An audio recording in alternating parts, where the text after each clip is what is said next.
Shine परिवार के आप सभी कस्टमर, सभी एसोसिएट, आप सभी को Rashid Naseem, chairman shine group का प्यार भरा नमस्कार। साथियों, आज की जूम मीटिंग जो कि रखी गई है खास करके उन सभी कस्टमर्स के लिए जो कंपनी के द्वारा दिए गए अधिवक्ताओं के जरिए रिट पे गए हुए थे, जिन्होंने लखनऊ में जाकर अपने पेपर सबमिट किए।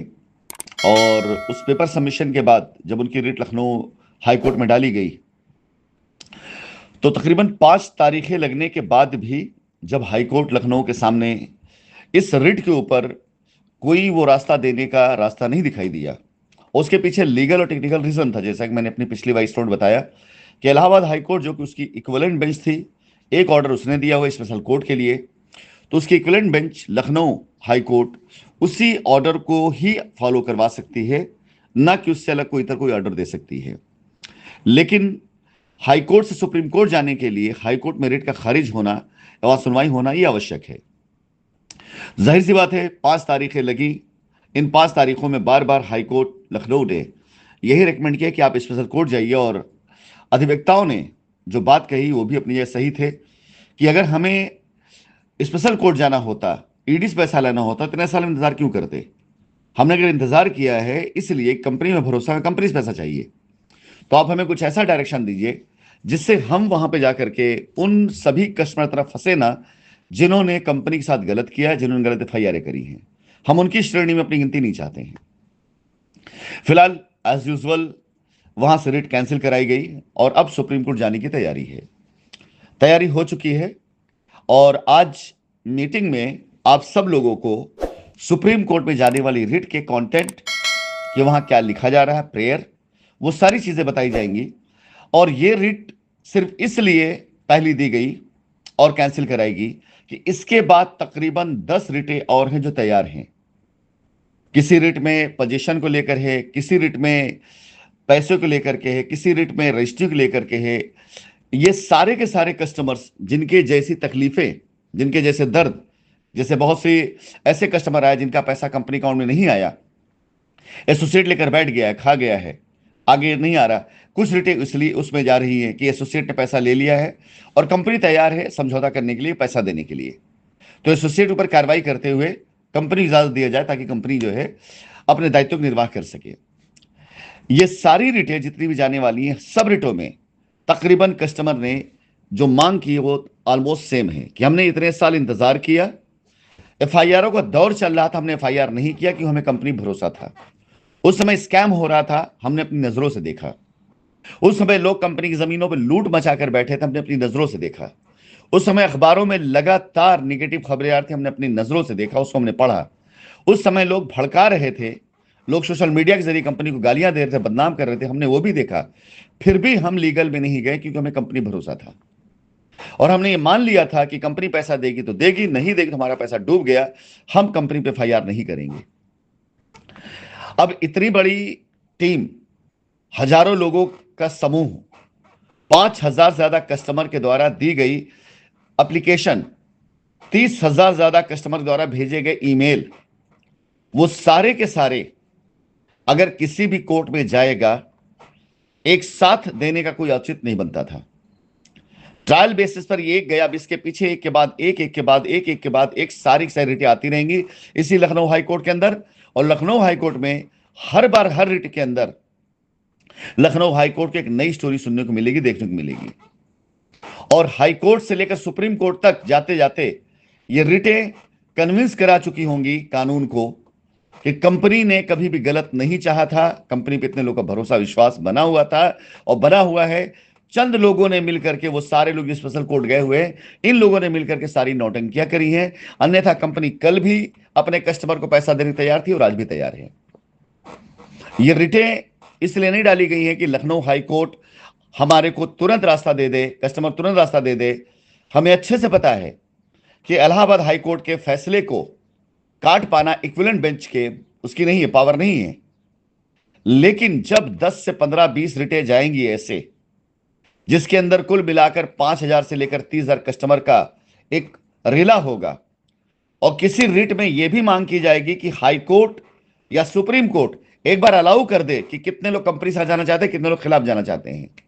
अपने आप लीगल में गए लोगों में से लोग भाग आए कंपनी के साथ में। और जो लीगल में नहीं कि उनमें से एक बंदा भी नहीं जाएगा लीगल में।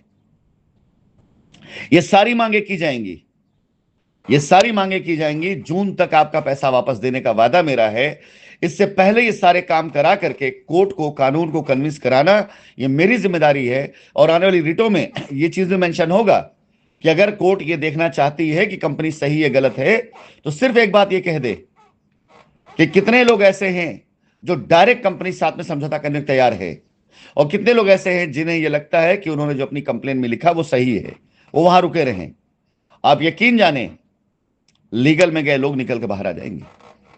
अभी भी लोग बाहर आना चाह रहे हैं। ये लड़ाई अपने अंजाम पर पहुंच चुकी है। बहुत से लोग इसके अंदर आज भी सिर्फ इसलिए कुत्ते की तरह भौंक रहे हैं क्योंकि उन्होंने जो करप्शन किया है, वो करप्शन अब उनके गले की फांस बन चुका है, उनकी रात की नींद उड़ा चुका है। लेकिन मजबूरी यह है कि वो जैसे ये बात कहेंगे, कमजोर पड़ेंगे, आप कस्टमर जूते लेकर उनके दरवाजे पे खड़े होंगे, क्योंकि उन्होंने न जाने कितने फर्जी वादे आपसे किए हैं, न जाने कितने फर्जी डॉक्यूमेंट्स आपके बनाए हुए हैं। इतना ढेर सारा करप्शन कर चुके हैं कि उस करप्शन के जाल में खुद उलझ चुके हैं वो। आज की तारीख में आप देखिए, जितने भी दलालों ने दलालगिरी करी हुई है, उनमें कोई आपको जवाब नहीं दे पा रहा है कि पैसा कब मिलेगा आपको। उनमें कोई ये नहीं बता पा रहा है कि राशिद नसीम ये बात किस आधार पे कह रहा है कि कोर्ट पैसा नहीं दे पाएगी आपको, एजेंसी पैसा नहीं दे पाएगी आपको। ये बात आपसे नहीं बता पा रहे हैं। रीजन उसका मैं बता रहा हूं आपको।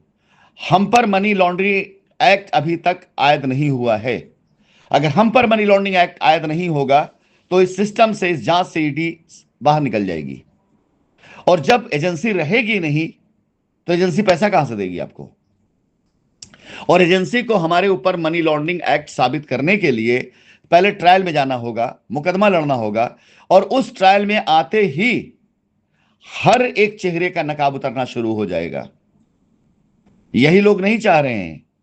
उस ट्रायल में आते ही, जैसे ही ईडी ट्रायल में आएगी, पहले तो आप सबका काम होल्ड, और उसके बाद सारे इल्जामों की परत दर परत खुलनी शुरू हो जाएगी। सवाल होगा मनी लॉन्ड्रिंग एक्ट लगाया किस लिए गया। लगाया गया था कि पैसा 68,000 करोड़ पहले कंपनी भाग गई। किसने लगाया इल्जाम?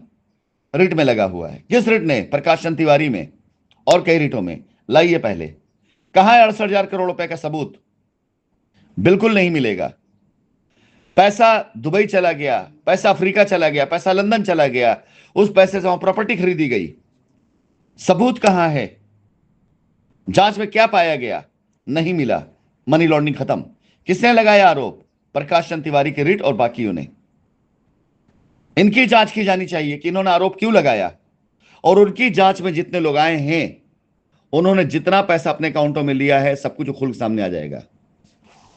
इस मुकदमे का रुख उधर घूम चुका है। जहां पे सिर्फ मैं इस मुकदमे को ड्राइव करूं ना, तो न जाने कितने लोग जेल के पीछे जाने वाले हैं और जाएंगे। लेकिन मेरे बार बार के प्रयास सिर्फ उन कस्टमर्स के लिए होते हैं जिन कस्टमर्स को अब तक इन दलालों ने बेवकूफ बनाकर उनसे फर्जी एफआईआर कराई, क्योंकि कल तलवार गिरेगी तो इन कस्टमर पे गिरेगी। मैं उम्मीद करता हूं कि आज की मीटिंग आप में से बहुत से लोगों के लिए आई ओपनर होगी। कई लोग ऐसे होंगे जिनको सच्चाई पता है, लेकिन वो अपना कोई फैसला नहीं ले पाते हैं।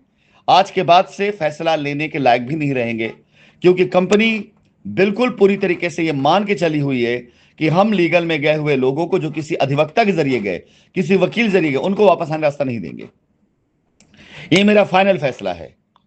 सिर्फ वो लोग जो मजबूरी के तहत डायरेक्ट चले गए और आज की तारीख में उनकी रिटों में, उनके एफआईआरों में कोई भी गलत चीज नहीं लिखी गई, उनके लिए सिर्फ रास्ता खुला है और खुला रहेगा। इसके अलावा जितने लोग दलाल वकीलों के साथ गए हुए हैं, जिन्हें हमने चिन्हित किया हुआ है, उनमें से अब किसी को वापस आने का रास्ता कंपनी नहीं देगी। अब वो मुकदमा ही लड़े हमारे से, और हम देखना चाहेंगे कि कितना दम है उनके अधिवक्ताओं में, उनके वकीलों में, जिन्होंने आपसे झूठी फर्जी एफआईआर कराई, जो बार बार ये कहते रहे कि कंपनी को हिला के रख दिया, कंपनी को डुबा के रख दिया। कंपनी उनकी छाती पर दोबारा खड़ी हो जाएगी। कंपनी उनको दफन करके उसी न्यू में अपनी बुनियाद डाल के खड़ी हो जाएगी, लेकिन कंपनी खत्म नहीं होगी। और यह मैं करके दिखाऊंगा। जून से पहले शाइन का परचम हिंदुस्तान में लहरा के दिखाऊंगा। उन सब की छाती पर पैर रख करके दोबारा हिंदुस्तान वापस आऊंगा जिन्होंने कंपनी को भगाने का प्रयास किया।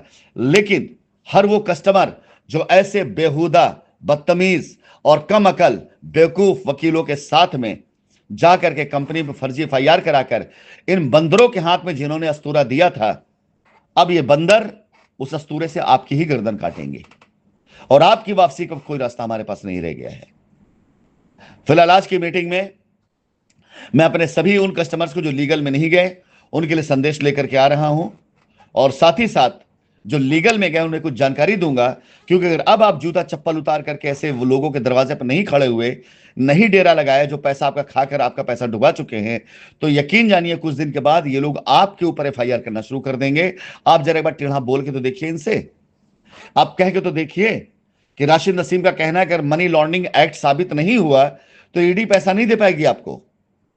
तो क्या यह सही है कि मनी लॉन्ड्रिंग एक्ट साबित होने के बाद ही हमें पैसा मिलेगा? अगर यह सही है तो क्या मनी लॉन्ड्रिंग साबित हो गई है? क्या वो चारों आरोप साबित हो गए हैं? मनी लॉन्ड्रिंग एक्ट में प्रोसीड ऑफ क्राइम क्या है यह बताएं। क्या कंपनी पे साबित हो गया है? अपने आप दूध का दूध और पानी का पानी हो जाएगा।